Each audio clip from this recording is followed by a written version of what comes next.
ये कहानी है जेफ की, जिसका फ़िलहाल एक पाँव टूट गया है और वो रह रहा है ग्रीनविच विलेज के मैनहट्टन अपार्टमेंट में। जेफ प्रोफेशनल फ़ोटोग्राफ़र है और उसका काम थोड़ा रिस्की वाला रहता है। जब से उसका पाँव टूटा है वो घर पे ही बैठा हुआ है और घर पे काफ़ी बोर होता है, इसीलिए उसने अपनी कुर्सी अपने घर की खिड़की के सामने जमा ली है। वो अपने घर की खिड़की से दूसरों के अपार्टमेंट में हमेशा देखता रहता है। उसकी खिड़की का रियर विंडो हेल्प करता है दूसरों के घर में झाँकने के लिए। वो देखता है कि उसके सामने वाले अपार्टमेंट में काफ़ी सारे लोग अलग अलग फैमिलीज़ में रहते हैं, जैसे कि उसमें से एक डांसर है जो अक्सर ही जेफ को डांस करती हुई नज़र आती है। वहीं पे एक और लेडी नज़र आती है जिसका एक इमेजिनरी बॉयफ्रेंड है और वो अपने बॉयफ्रेंड के साथ डिनर करती है, डांस करती है, लेकिन सिर्फ इमेजिनेशन में। और वहीं पे एक न्यूली वेडेड कपल है जो अक्सर प्यार करता हुआ नज़र आ जाता है। एक लेडी है जिसके पास एक कुत्ता है और उस कुत्ते को ज़्यादातर मिट्टी से खेलना पसंद है, जो कि उस लेडी को बिल्कुल पसंद नहीं है।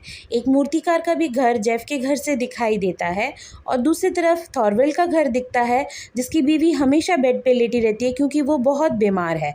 थॉरवेल का खुद का ज्वेलरी का बिजनेस है। जेफ के घर से इतने सारे घर दिखते हैं। जेफ पूरे दिन खिड़की से बैठकर उन सारे घरों में ताका-झाकी करता रहता है। जेफ का इससे टाइम पास अच्छा खासा हो जाता है। जेफ उसकी एक गर्लफ्रेंड है जिसका नाम होता है लीज़ा, और जेफ की जो देखभाल करने के लिए एक नर्स आती है उसका नाम होता है स्टेला।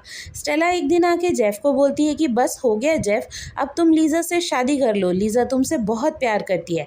लेकिन जेफ कहता है ये पॉसिबल नहीं है, लीज़ा का मेरा लाइफस्टाइल बहुत अलग है, मेरे से शादी करके लीज़ा को बहुत सारे कॉम्प्रोमाइज़ेस करने पड़ेंगे, इसीलिए बेहतर है कि वो किसी और से शादी कर ले। जेफ की ये सोच रहती है, लेकिन लीज़ा ऐसा कुछ नहीं सोचती है। लीज़ा एक हाई सोसाइटी की लड़की होती है जो कि जेफ से बहुत ज़्यादा प्यार करती है और वो जेफ से ही शादी करेगी, ऐसा लीज़ा ने सोच रखा है। अक्सर जेफ और लीज़ा की इसी बात पे कई बार बहस भी होती है और लीज़ा नाराज़ होकर चली भी जाती है। लेकिन रोज़ रात को जब से जेफ बीमार पड़ा है, लीज़ा काम निपटाने के बाद जेफ के पास आती है। लीज़ा की कोशिश हमेशा यही रहती है कि वो जेफ के साथ अपना डिनर करे और कई बार वो शादी की बात भी डायरेक्टली बोलती है, लेकिन जेफ उसको कोई भी इम्पोर्टेंस नहीं देता। जेफ को पता है उसका काम रिस्की है और लीज़ा को काफ़ी टाइम अकेले बिताना पड़ेगा क्योंकि जेफ को फ़ोटोग्राफी से रिलेटेड कई बार बाहर जाना पड़ता है। उसके बाद लीज़ा के चले जाने के बाद उस रात को जेफ अपने खिड़की में बैठ के ही उसकी आँख लग गई थी। अचानक से जेफ को कुछ आवाज़ें सुनाई देती है सामने वाले किसी अपार्टमेंट में से। अंधेरा होने के कारण जेफ को समझ में नहीं आता। जेफ को ऐसा सुनाई देता है जैसे कोई लेडी बोल रही है डोंट, और उसके बाद कांच टूटने की आवाज़ आती है। उसके बाद काफ़ी देर तक बिल्कुल सन्नाटा रहता है। जेफ सो जाता है। फिर अचानक से बिजली चमकती है। जेफ की जब नींद खुलती है, वो देखता है सामने वाले घर से थॉरवेल के घर की लाइट जल रही है और थॉरवेल अपने ज्वेलरी का सूटकेस लेकर बाहर जा रहा है। रात काफ़ी गहरी थी। इतनी रात को वो ज्वेलरी का सूटकेस लेकर कहाँ जा रहा है, ये जेफ को समझ में नहीं आया। उस वक्त करीब करीब 2 बजने ही वाले थे और वापस थॉरवेल को आने में काफ़ी देर हो गई। जेफ इंतज़ार कर रहा था। आधे घंटे से भी ऊपर थॉरवेल बाहर था और उसके बाद थॉरवेल थोड़ी देर बाद फिर बाहर जाता है और उसके बाद भी काफ़ी देर बाद थॉरवेल वापस आता है। जेफ को ये समझ में नहीं आ रहा था कि ऐसा कौन सा बिजनेस है कि थॉरवेल रात को इतनी बार सूटकेस लेकर गया और वापस आया। तभी थोड़ी देर बाद वो जो लड़की थी जिसका इमेजिनेशन वाला बॉयफ्रेंड था, वो अपने बॉयफ्रेंड के साथ बैठ के डिनर कर रही थी, जबकि उसका बॉयफ्रेंड सामने था ही नहीं। जेफ ने इसको एक नाम दिया था, वो नाम था लोनली हार्ट्स, क्योंकि उसका दिल खाली था और अकेला था। तभी जेफ बाहर देख रहा होता है, उसे कुछ समझ में नहीं आता क्योंकि उसी रात थॉरवेल तीसरी बार बाहर जा रहा था और जेफ को ये समझ में नहीं आया है कि उसके घर में आखिर ऐसा क्या हो गया, ऐसा कौन सा बिजनेस है कि थॉरवेल 3 बार रात को बाहर गया। अगले दिन सुबह जब स्टेला आई जेफ की नर्सिंग करने के लिए, तब जेफ ने उसे बताया कि स्टेला सामने वाले घर में कुछ दिख रहा है क्या। स्टेला ने कहा नहीं, पर्दे गिरे हैं। जेफ ने उसको रात वाली घटना बताई। स्टेला को बड़ा ताज्जुब हुआ और जेफ ने कहा तब से लेकर अभी तक पर्दे गिरे हुए हैं। मुझे समझ में नहीं आया कि क्या जेफ ने अपनी बीवी के साथ कुछ कर दिया, क्योंकि मैंने वो आवाज़ सुनी थी। तो उसकी नर्स जो है स्टेला, वो बाहर दिखती है और कहती है पर्दे खुल गए हैं। जेफ तुरंत बाहर बाहर झांकने लगता है और थॉरवेल के घर के अंदर बहुत अच्छे से देखने की कोशिश करता है। जैसे ही थॉरवेल की नज़र जेफ के घर की तरफ पड़ती है, थॉरवेल जो है कुछ देख नहीं पाता क्योंकि जेफ अपनी नर्स को लेकर पीछे हो लेता है ताकि थॉरवेल को कुछ ना दिखे। लेकिन थॉरवेल की नज़र नीचे गार्डन में होती है। जेफ देख रहा है कि थॉरवेल क्या देख रहा है। थॉरवेल देखता है कि जो पड़ोसी का जो कुत्ता है वो मिट्टी के नीचे से कुछ खोदने की कोशिश कर रहा है। पड़ोसन आके उसको मना करती है क्योंकि वो कुत्ता अक्सर मिट्टी से खेलता है, लेकिन आज वो क्या ढूंढ रहा था उसे नहीं पता। जब स्टेला जाने लगती है तो जेफ बोलता है कि उसका कैमरा उसको दे ताकि वो यहाँ पे बैठ के थोड़ी और छानबीन कर सके। वो कैमरा और दूरबीन दोनों ही स्टेला से ले लेता है और वो थॉरवेल के घर में नज़र रखना शुरू कर देता है। वो देखता है कि थॉरवेल एक बड़ा सा ट्रंक पैक कर रहा है, अपना सूटकेस पैक कर रहा है। जेफ समझ नहीं पाता कि क्या हो रहा है। उसी रात जब उसके पास लीज़ा आती है तो वो लीज़ा को सब कुछ बताता है कि जो कुछ भी उसने देखा और समझा। लीज़ा को पहले यकीन नहीं होता। वो बोलती है ऐसे कैसे कोई अपनी बीवी को मार देगा, उसको भी डर है, इस सोसाइटी में इतने सारे लोग हैं, ऐसा कुछ नहीं होगा। लेकिन जेफ उसे यकीन दिलाने की कोशिश करता है। लीज़ा कुछ कहे उसके पहले ही जेफ को ऐसा लगता है जैसे थॉरवेल के घर में कुछ हलचल हो रही है। तुरंत जेफ अपनी दूरबीन उठाता है और झांकने लगता है थॉरवेल के घर में, जो बात लीज़ा को पसंद नहीं आती। लीज़ा कहती है कि मानती हूँ तुम्हारा पैर टूटा है, लेकिन तुम किसी और के घर में इस तरीके से ताका झाकी नहीं कर सकते हो। लीज़ा नाराज़ हो जाती है, लेकिन जेफ कहता है कि मैं कोई शौक से नहीं कर रहा हूँ, मुझे कुछ सस्पिशियस लग रहा है, मैं तभी ये बातें कर रहा हूँ। तभी दोनों की बहस चल रही होती है, तभी अचानक से इन लोगों को थॉरवेल के घर में कुछ अजीब लगता है।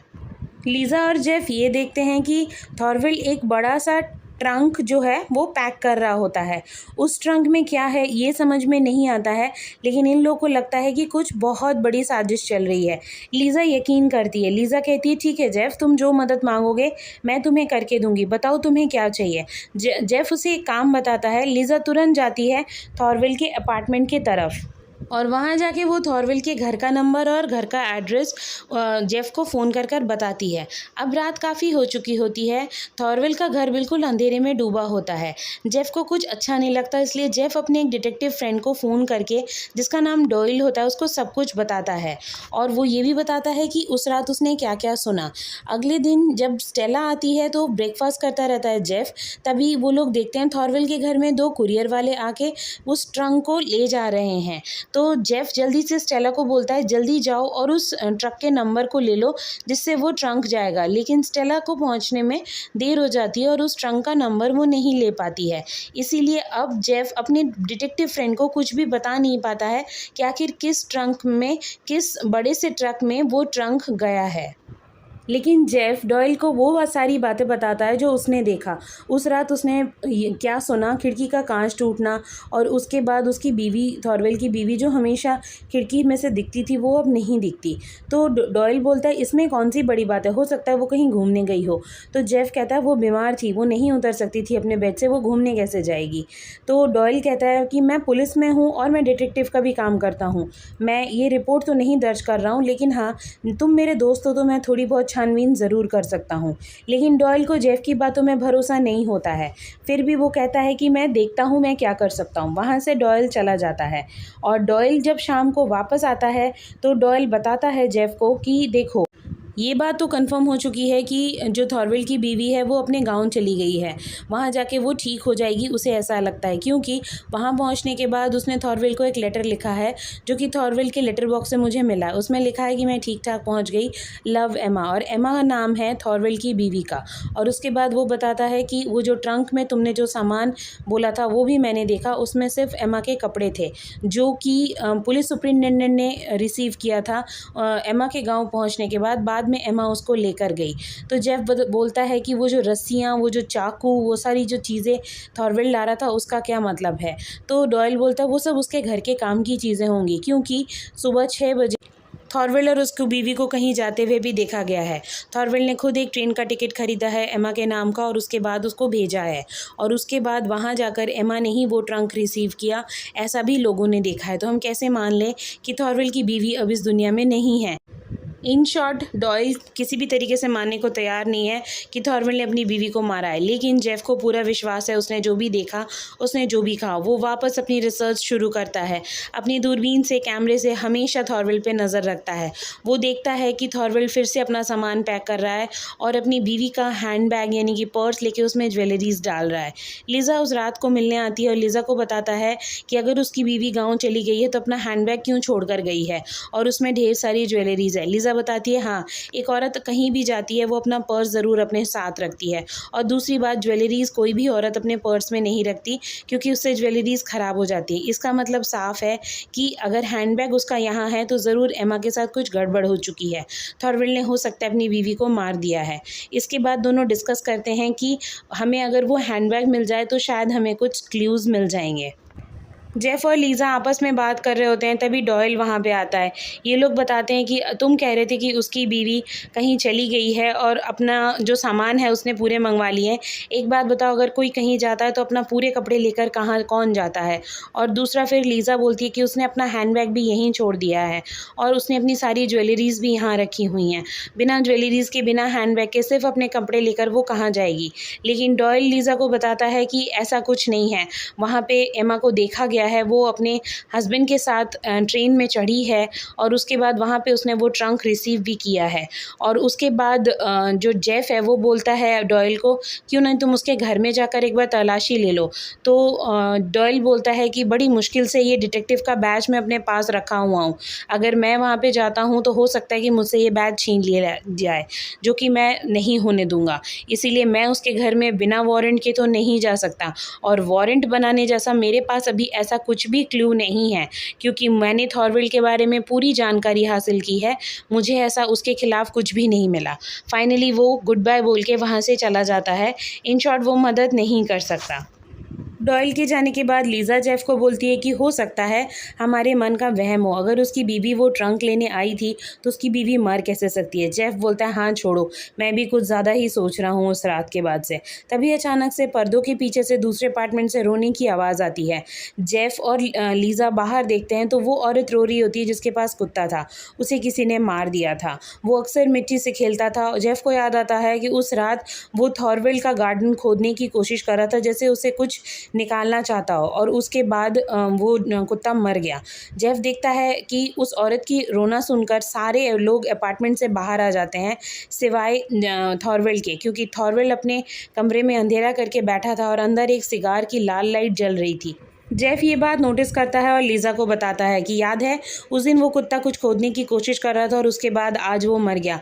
ज़रूर वहाँ पे थॉरवेल ने कुछ गाड़ा होगा अपने जुर्म से रिलेटेड। तभी लीज़ा कहती है कि हाँ, हमें वहाँ पे देखना होगा। ये लोग थोड़ी देर बाद देखते हैं कि थॉरवेल अपना सामान पैक कर रहा है धीरे धीरे, और वो घर की सफाई भी कर रहा है, दीवारों को साफ़ कर रहा है।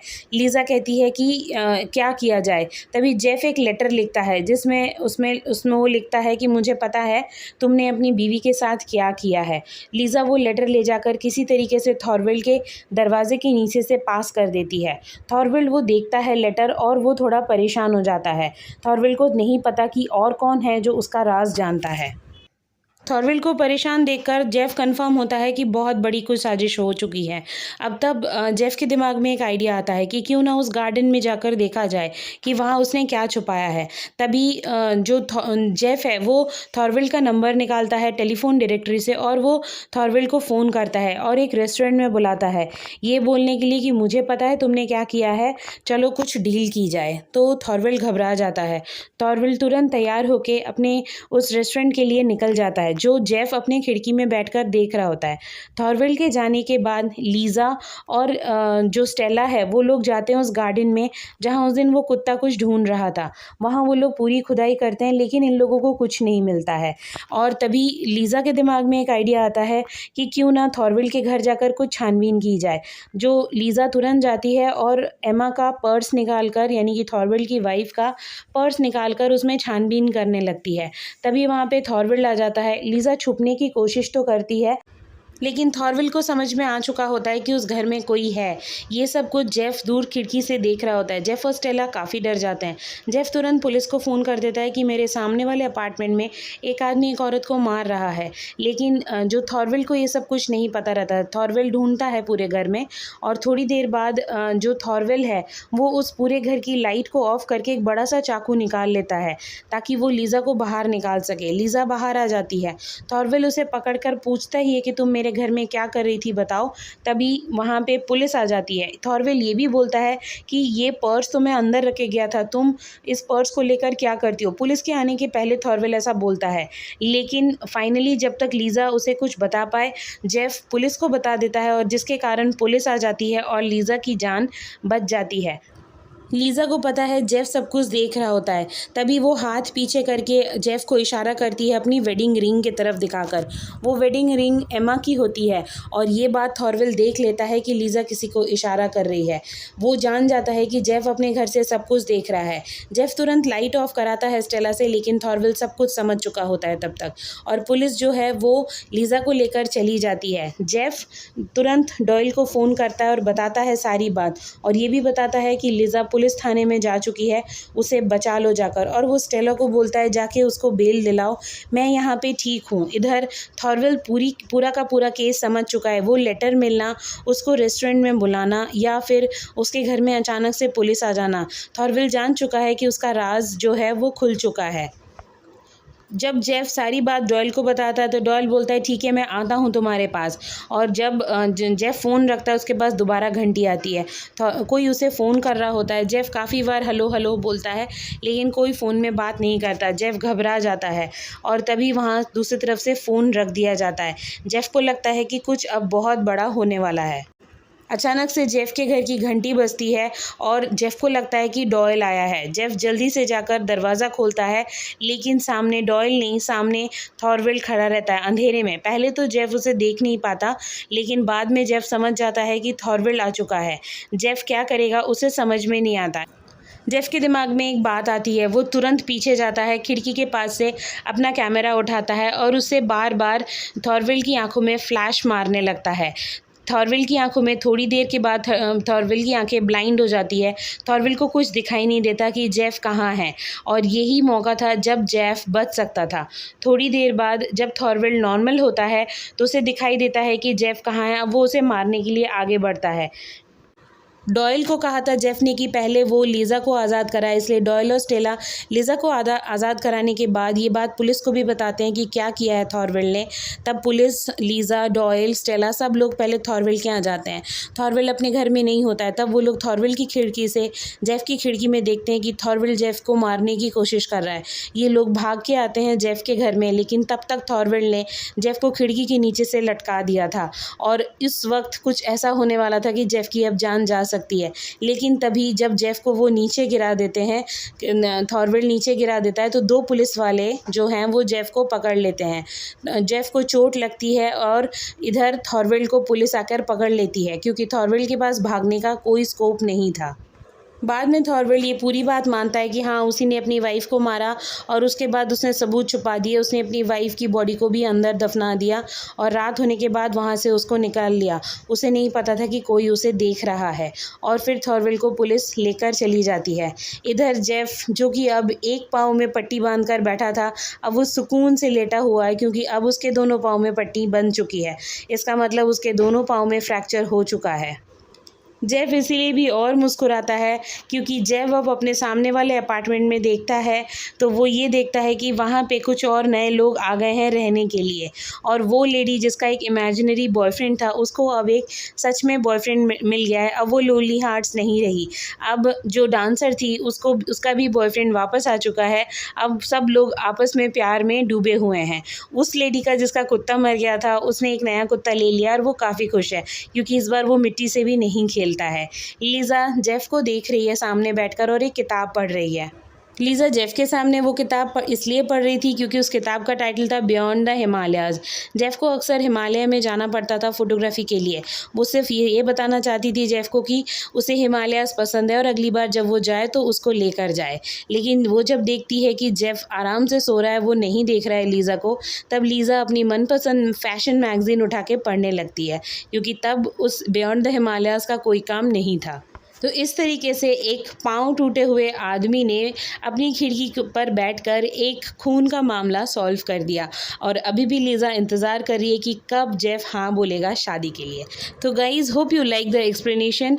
Meet you soon with the next movie explanation. Till then take good care of yourself. Bye bye.